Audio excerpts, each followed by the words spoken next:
Hello, I'm Karen, and in today's video I'm going to be sharing with you how to make granny squares like Queen Elizabeth I. So for this project you're going to need a pair of scissors for cutting your tail ends, darning needle for sewing in your tail ends, 4mm crochet hook. I'm using Paint Box Simply DK yarn, which is a double knit yarn. And for this project, so before we start doing anything, I need you to know all of these projects from these Elizabethan patterns do require to leave a tail end, which is as long as your hook and a little bit longer. Okay, so also I'm just going to share with you. So what I do is I wrap the yarn around my little finger, come over all of my fingers, come down, and I hold my tension, hold it there, and I use my it would be like your ruby ring finger if you're using old, how things used to be when I was young. So that is where I lift that up to for my tension. Okay, so what I'm going to do is I'm going to begin with a magic circle. So I'm going to carry on holding my tail end, wrap it around these two fingers there, and so I come underneath the first strand, catch hold of the second strand, I put my hook that way, I'm sort of twisting myself, and then twist the whole thing and then lift it to do my first chain. If you really can't do that magic circle, or you do your magic circle a different way, then I'm just trying to share with you how these are done. So it definitely begins with a magic circle. So that's a chain one. So I need to do 2 more chains, so it's a chain of 3. So that's 2, 3. I'm using the treble crochet stitch in the UK. So we yarn over once, we go into the actual magic circle, yarn over twice, that's the second time. We're going to yarn over a third time and pull through 2 stitches, and a fourth time to pull through the next 2 stitches. So that is actually a treble crochet stitch in the UK. It's a double crochet stitch in the US. So then we're going to do a chain 1, and we're going to make that same stitch again.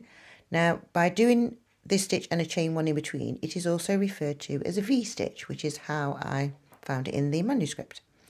So and from now onwards, we're going to make little groups of 3. So this one's only got 2, and we need to make a group of 3. So I'm just going to speed up a little bit now, so that we've got our group of 3, and then we're going to do a chain 1, and then we're going to do our next group of 3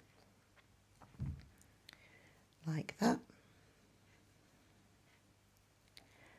and chain 1, and then we're doing one more group of 3,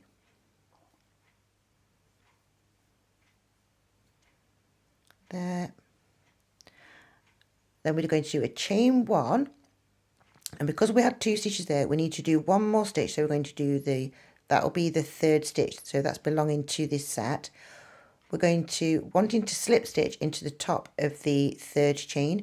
At this point, this is where I actually pull my tail end tight, just to make sure that those stitches are closer together, and then we just put the hook straight in. We're going to catch the yarn and pull through. So it is called a slip stitch in the US, but it's called a single crochet in the UK, but this is actually stitch number 1. So the treble crochet stitch is the 4th stitch out of the set of 8 stitches. So we're going to single crochet or slip stitch into the top of the next stitch, and then into the actual chain 1 space. Then we're going to do a chain of 3, so it's 1, 2, 3, and now we're going to do 2 more of these stitches, because we want to make our first group of 3, and we're making corners. Even though we're going round and round in a circle, we're making a square. So then we chain 1, and then we do another 3 stitches in that same corner.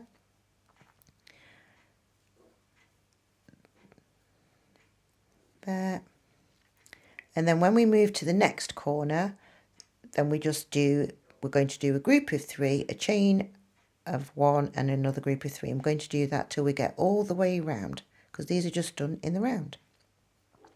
So while I'm actually doing this little bit here, I'm going to also let you know that I'm going to show you how to sew the tail ends in once we get to the end of this particular round. That if you want to make the ivy cage blankets that I've shared, and the lucky horseshoe blanket, then they are actually ways of sending secret messages, but I thought they would be lovely to share with you, so you can make them as little keepsakes. So you can put birthdays, so you can even write just like happy birthday on your blanket, and share with you how to actually give the person the instructions so they can work out what it says. And these are not designed for anything except for nice things. Okay, so no rude words, nothing else is allowed, because otherwise your blanket would be disqualified if you was actually trying to share it with the royal family. They would not approve of that. Mind you, I'm not saying that they don't say any words like that. I'm just saying that inside the blanket, don't do it. Imagine the future generation looking and trying to decode a blanket and go, what does that say? And we want it to say something nice, like your name, or your, like if you're part of a couple, yeah, both of your names.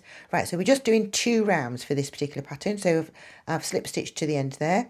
So then what I like to do is because of like how long this tail end is, it's easier just to make sure that they both match. They pull that tail end through. Okay, so ultimately, to be able to make the blankets that I'm talking about, you are going to need to make 64 of these. In the actual original instructions, there is instructions on how to make a little bag. I'm just going to just share with you the bag. Well, I've got 2 bags actually. So this one, I did them in 2 pair of yarn. Lesson learned the hard way round. Please learn from my lesson. Do your bag a different colour to what your thing is going inside, or even a better difference. I mean, I know this is a really pale cream, but these was all just experiments. I've used these bags so many times already. But what you do is you make little bundles of hang on, let me just pull set out.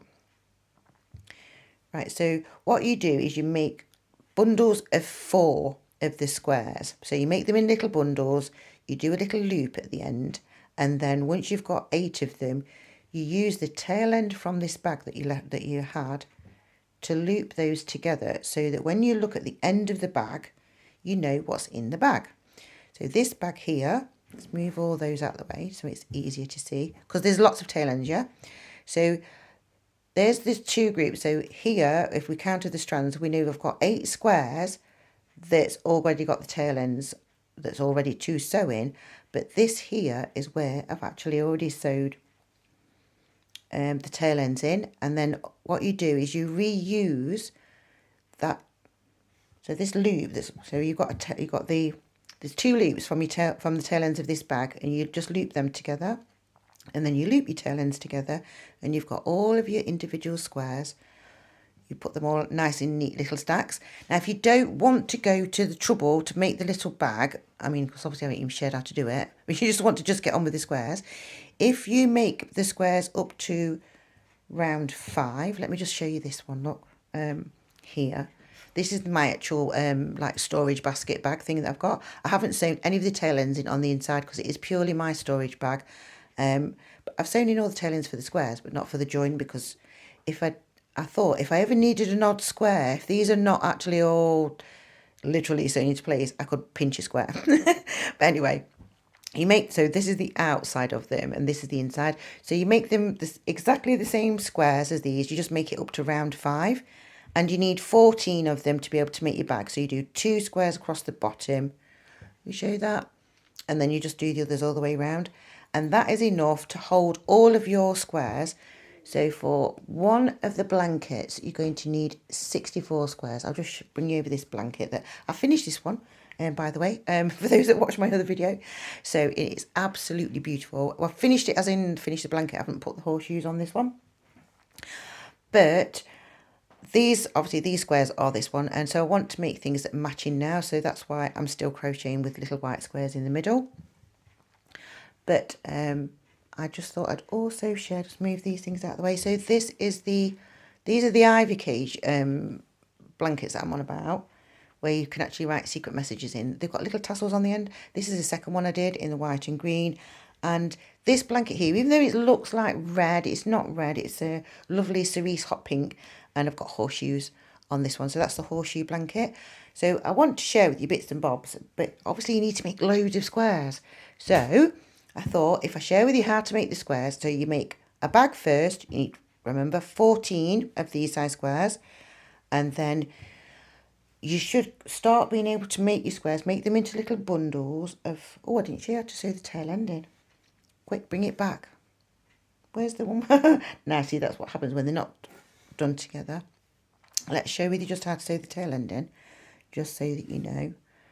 Because there's neat ways to do this and not. And you save all of the tail ends, by the way, to make yourself little cushions and use them for stuffing for other projects. And if you use just all white to make the middles of your actual squares for one of the bigger blankets, you will actually need to break into a second ball of yarn. It's one of those ones where you only need a few extra squares, but 100 gram ball of yarn, if you've used the tail ends and everything same way as I have, you're slightly short, so you can be anywhere from 2 all the way up to 6 squares short, depending on the yarn. So I've just literally just sewn that in automatically without actually showing you. I was wrapping. I shall just show it again. What you do is you get your tail end, you pushed it through. You literally pick up like a little tiny loop on your on the stitch, so that you're actually wrapping it around the stitch first there before you actually go into the grouped area where, and I did it at the top there, so just to show you that, I'm going to cut that one off there. And then this tail end, I always give it an extra pull before I sew it in, just because I want this one to be nice and tight. So, and then go into that middle section there and come out through the other side there. And saying you save all of your tail ends. So with this project, if you actually did the project exactly as it is actually was designed, you don't get any waste whatsoever. Of no tail ends left behind. Everything's all nice and neat. You've got storage things to keep it, so it's organised. I think that's because Queen Elizabeth I was a Virgo, and she liked, you know what Virgos are like. Completely the opposite to me. But there you go. So there you go. That's how to make the Granny Square like Queen Elizabeth I. And I will share with you other bits and bobs and how to do things as we go along. And yeah, thank you for watching. Thank you for liking. Thank you for sharing. Thank you for subscribing. Bye for now.